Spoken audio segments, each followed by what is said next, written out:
A couple of you guys have asked for a little tour of the install bay. We actually have a very small install bay. I don't know the cubic footage, but it's not very big. It's just enough for fitting one car. But we managed to do quite a few cars through here. So, and also I have a bit of OCD, so we try to organize as much as possible to optimize our performance. So let's take a look at all the little corners, and we've broken it down into sections. So for example, this section over here, this is our material working section. This is where we handle like our plastics. We do very little wood anymore. I'm allergic to it now, so I sneeze all the time. Boogers in my beard, it's really disgusting.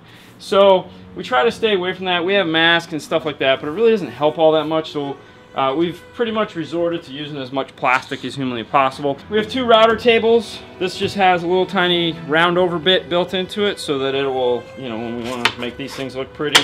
Then we have this standard Jessam bit you can get from 12 volt tools. This corner over here, oh, paddle saw. This corner over here, this is for future. This is actually, I'm going to pull a page out of Soundman's book. If you guys, you know, soundmanca.com. Anyways, this is a corner that is going to change hopefully next year. We've optimized almost every portion of the install bay. This corner has been like a waste of space. It was our spray booth for glue and carpet and stuff like that. We're actually just going to take that outside.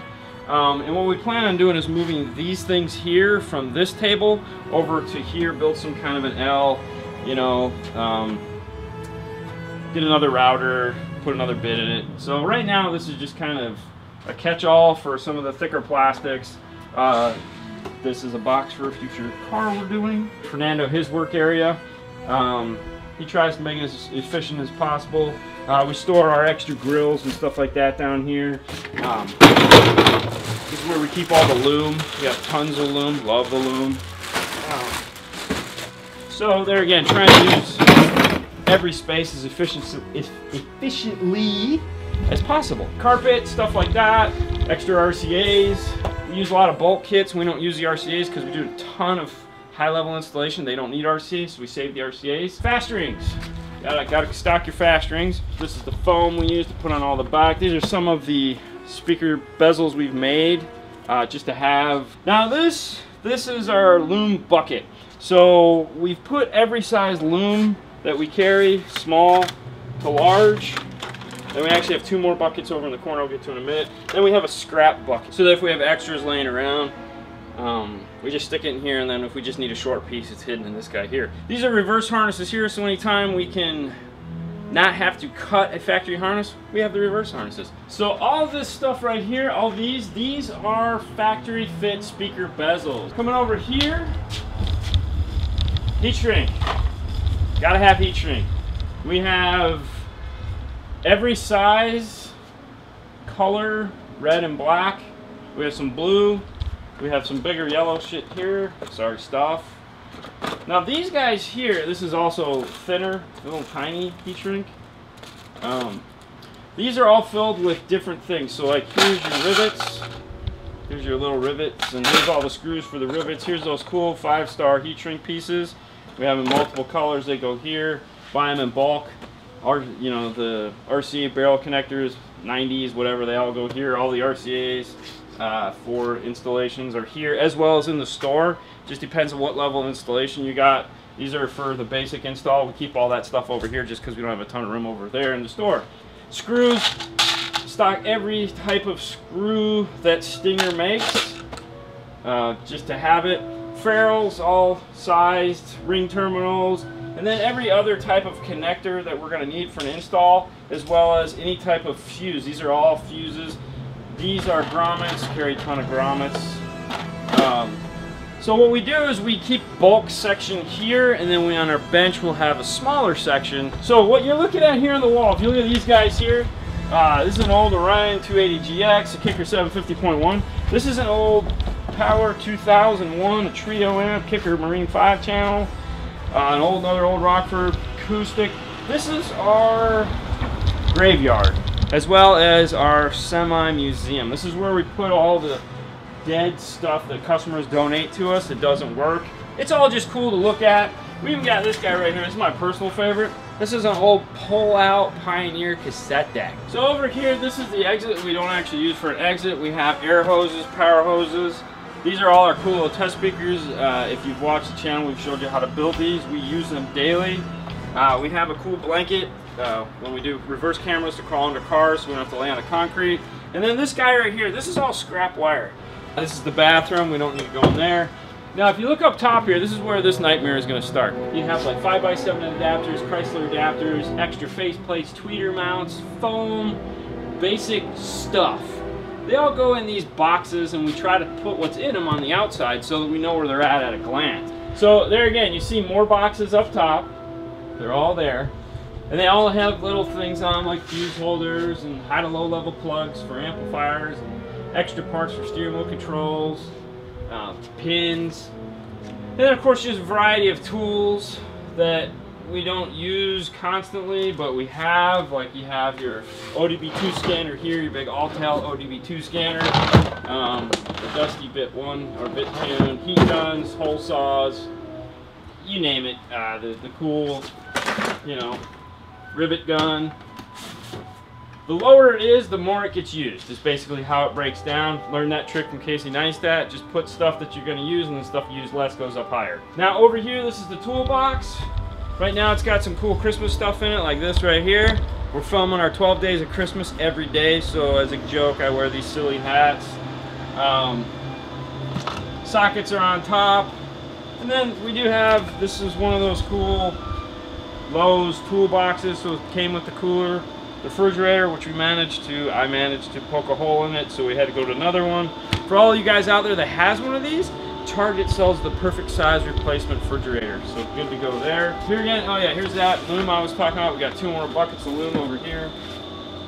If you saw the video on the hot knife's screwed to the desk right here. It's screwed to the desk because I dropped it on the floor and managed to cut the power plug with the hot knife.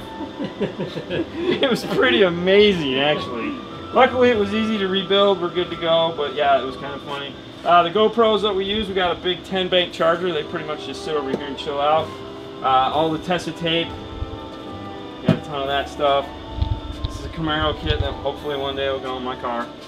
There again, more of these speaker things, screws, rivets, resistors, bolts, nuts, pencils, gold. It's all in these. Everything is organized and put in these things so they're easy to get to and we know what it is. I know you guys have probably seen this in a couple of our install videos. This is a cool, this goes around the steering wheel. Keeps you from scratching the steering wheel. And then, I know some of you guys have probably seen this and just not knowing what it was in some of the videos.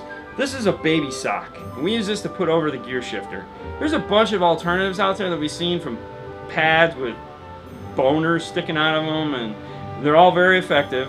But baby socks are really cheap, and you can pick up a whole bunch of them for like $4 from Target. So, you know, we can do multiple cars. We actually double sock. There's a sock inside of a sock.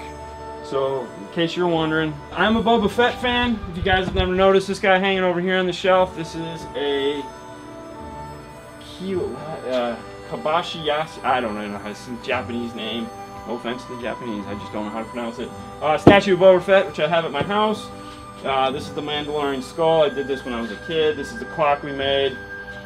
I'm a Boba Fett fan. These guys, I know some of you have probably seen this and just glazed past it and we're like, what the hell is this? These are 3 motor structures off Alpine Type R shallow mount woofers. They're neodymium magnets that have 4-inch voice coils. Now, we had 2 of them, but we could twist them apart and have all kinds of fun with it. They're super powerful. Well, then we got a 3rd. And Fernando's like, let's see if we can give him the hover, or I don't know what he was thinking. All we know is as soon as we got that 3rd one next to him, click, like in a movie, and that's the challenge. If you could separate these 3 magnets without using tools, because honestly I just don't want to scratch them, you're Superman.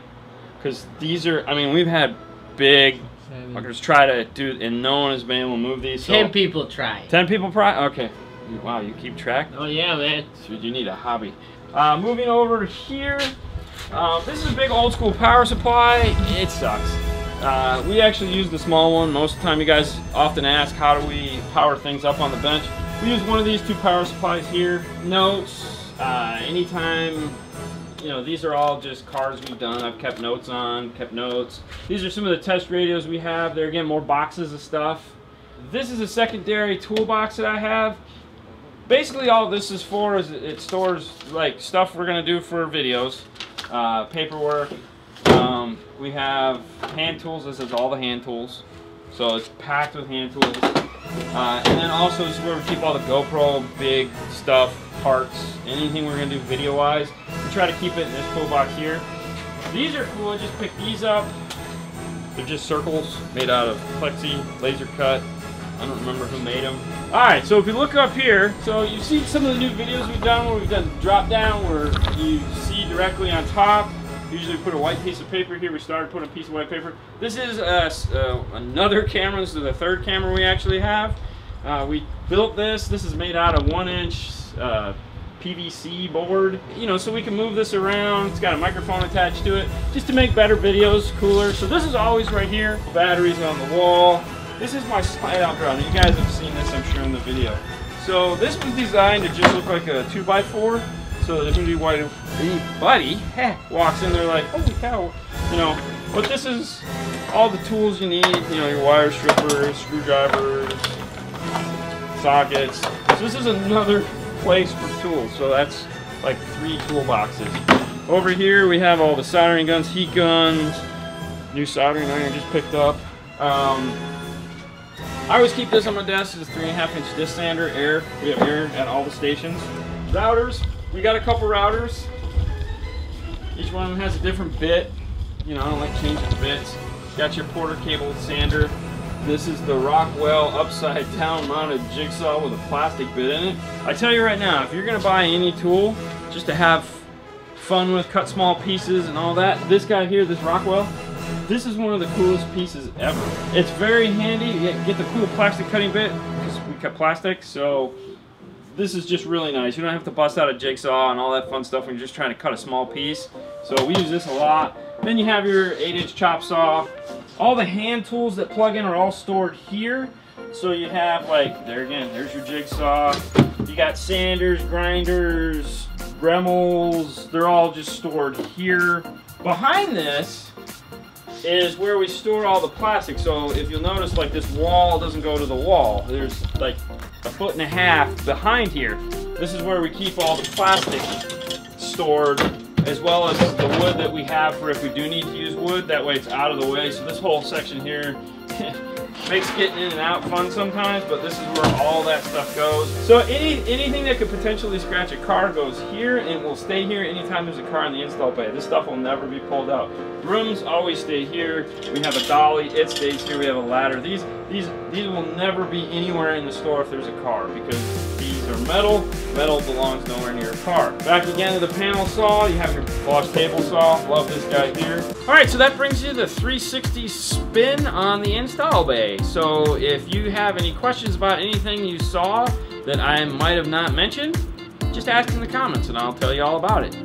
Otherwise, thank you for watching. You guys can find us on Facebook, YouTube, and Instagram. And as usual, you guys have a great night. We hope you enjoyed this as usual. And if you did, subscribe 5 days a week, non-stop, thumbs up, ring the bell. I don't know, YouTube's got a whole bunch of new annoying stuff.